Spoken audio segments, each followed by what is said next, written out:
Hello, everyone. Well, welcome to another live broadcast. My name's Tom Soane, and just wanted to answer the question that's asked all the time, not just by property investors, but by people that own property, that are thinking of moving, thinking of buying, all of that stuff. And the question is it a good time to sell right now? And is it a good time to buy right now? And that can relate to many different people. Like I say, whether you're looking to sell a property or whether you're looking to buy a property, if that's for yourself or if it's for a property investor, doesn't matter. So what prompted me to do this video is that I just had a call with David. Now, David got in touch with me.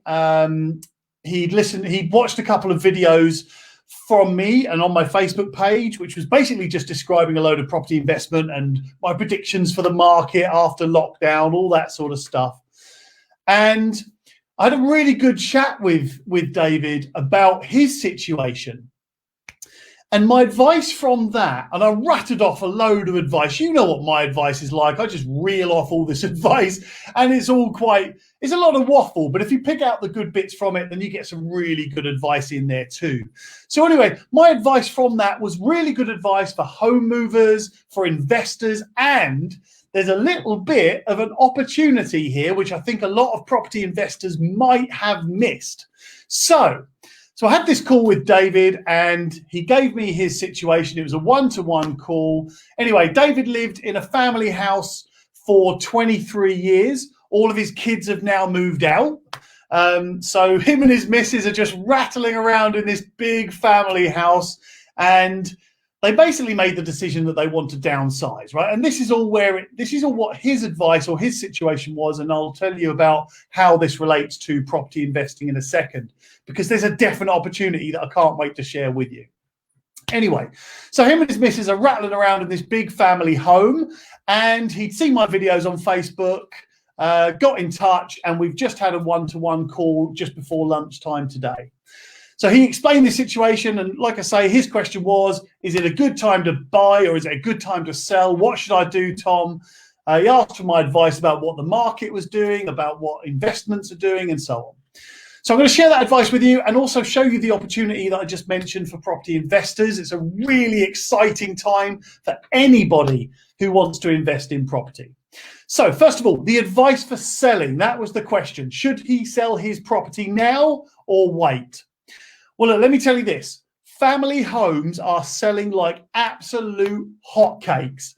I don't know how fast hotcakes actually sell, but if there are any bakers watching this at any point, then do let me know. How quickly do hotcakes sell? But anyway, look, lockdown has sent demand soaring for family homes. And I think it's because people have decided they want more space, an extra bedroom, a garden, maybe change locations. And then you add the stamp duty relief to that. That's really rocketed everyone, because everyone's able to move property and save a bit of money too. So I think you add that to the whole lockdown situation where people want more space and a garden, a location, and then you give them a saving opportunity. I think people go for it. So then you'll add to that, there's been a bottleneck, I think a bottleneck effect, if you like, of everybody that during lockdown or just before lockdown were thinking about moving. They couldn't, all of a sudden, they couldn't move because of lockdown. I think that sent loads of people into a bottleneck of being able to, or wanting to move, but not being able to. So then as soon as we come out of lockdown, that's when everyone starts to move. And that's why demand has gone right up here. Then you add into it all of the incentives the government are bringing out, stamp duty and all of those things. That adds to the demand. So right now, if you're going to sell a property, then right now the demand is high. So you're probably going to get a little bit of extra money for your family home. But as a warning, that's not going to last forever, because as soon as demand is really high, then the stock eventually, and stock being the number of properties available, stock eventually catches up with the demand. That's why whenever you look at any graphs or graphics of any sale activity, property sale activity, it always goes like that, up, down, because, or it kind of goes like that, up, down a bit, up, down a bit, up, down a bit, because the demand is high and then the stock catches up with it, so the demand levels out. and then it takes something like this for demand to shoot back up again, and we have that same thing all over. So my advice was to actually, I think you should sell now. I think you might grab yourself an extra couple of percent in your sale price. You'll also get a couple of extra percent because your buyers can afford an extra couple of percent because of the stamp duty relief, and the demand is high. So I think, look, my prediction, or my bold statement, if you like, is to say, sell your property now. If you want to sell it now. Now, I can't really comment right now about how many of those sales are going to fall through, but I don't think family homes are too badly affected right now. That's a whole different video. Anyway, so that's the advice for selling. Now the advice for buying. Look, the first-time buyer market has been hit. So whilst I've advised David to sell the property now and probably get a little bit of extra money, the advice for buying a property is that he's looking to downsize, right? So the chances are he's going to go from a family-sized property down to a smaller property, maybe a flat or a smaller house, something like that. Now you're starting to look into the first-time buyer market that has been hugely affected by mortgage lenders withdrawing a lot of the products that first-time buyers would be interested in. Deposits are needing to be higher. The bank's lending criteria gets tighter. You have to be more than squeaky clean nowadays as a first-time buyer to get a mortgage, because the lenders are just uncertain about what the property prices are going to do. So right now, there are lots of first-time buyer type properties stuck on the market. And anyone who's looking to upsize, they might be struggling, because think about it. If you are in a two-bedroom flat, right, a little two-bedroom flat, your prime market for buying are going to be first-time buyers. And if you've got less first-time buyers to sell to, your demand is going to be slightly lower. But if you want to move from that two-bedroom flat into a family home because you've had children or whatever, then you're going to have to spend a bit more, because currently family homes are in high demand. So there are going to be a lot of first-time buyer type properties on the market struggling to sell. Now, the problem is that if you're looking to downsize and you're looking to move into a two-bedroom flat, there are going to be a lot of those smaller first-time buyer properties that are unable to, where the owners are unable to move out because they can't get into the property they want to get into unless you buy theirs. So overall, if you're looking to sell and buy, move out of your property, move into another, then my advice to you is sell high and buy low. And it's just a brilliant calculation. What an easy calculation. Sell high, buy low.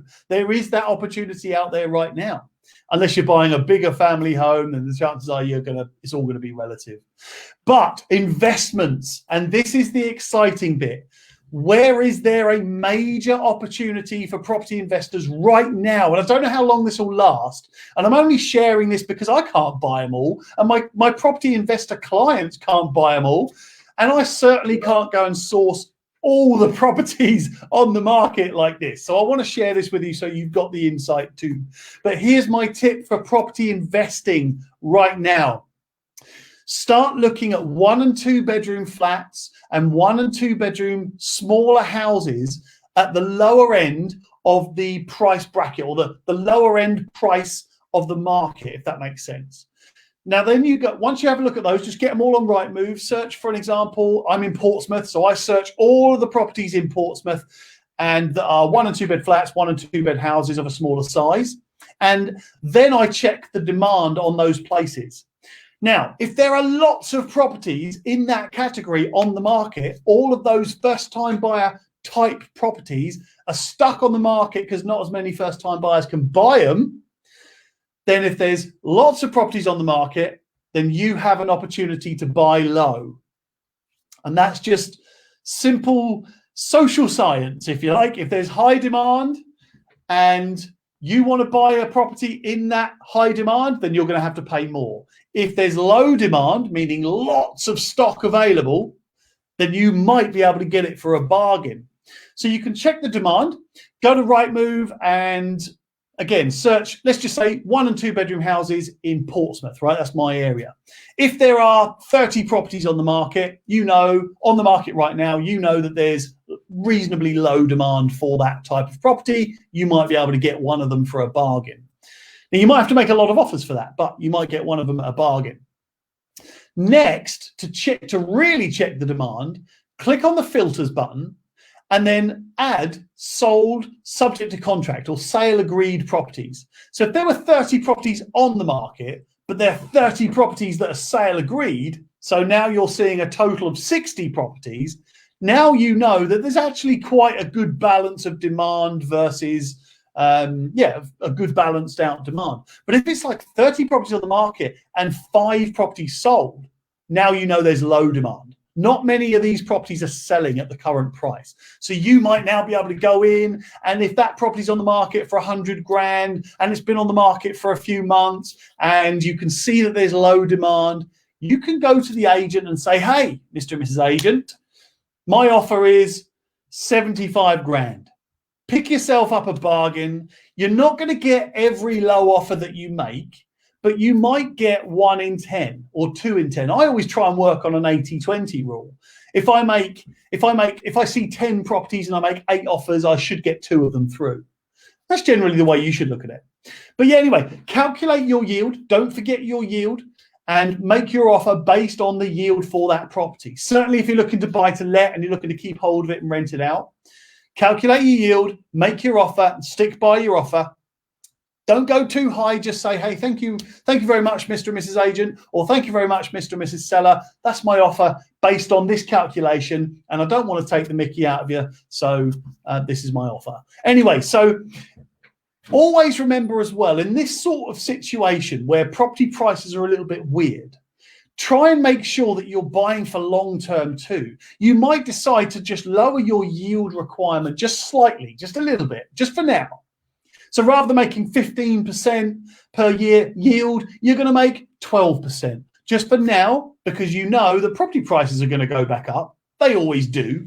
And if you buy with a lower yield now, it might well make a much higher yield in the future.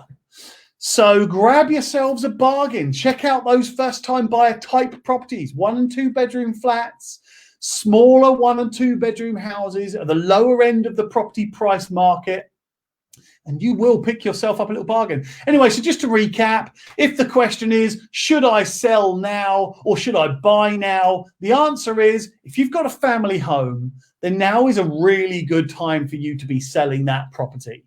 If you're looking to downsize, you are really going to do well, because the first-time buyer type of properties are not doing so well, whereas the family homes are doing very well. So you could sell high, you can buy low, and therein lies a little tip for you investors out there. If you want to pick up a bargain, check out the first-time buyer type properties and let me know how you get on. Hey, do you know what? I hear a lot of people asking me questions and advice. I get so many messages through my Facebook page and by email that I always try and get through to them all. I try and speak to every single person that messages me. So it just takes me a bit of time, because obviously I get so many of them, but I will get to you eventually. But I really want to know your examples as well. I don't really get many people messaging me with examples of properties they've bought or properties they're looking at. And if you want a bit of advice on any properties you've found, then just whiz me a message. Tell me the numbers. Tell me what sort of property you're looking at, and I'll calculate your yield with you. I'll calculate your true yield as well. That's really important. And I'll help you work out if it's a good enough property or not. Just message me through Facebook. Or, as always, email me, tom@pinkstreet.co.uk. I'd love to hear from you. I'd love to help out. But until then, I wonder who's going to join in with me. Because my name is Tom Soane, and this is the Anonymous Landlord.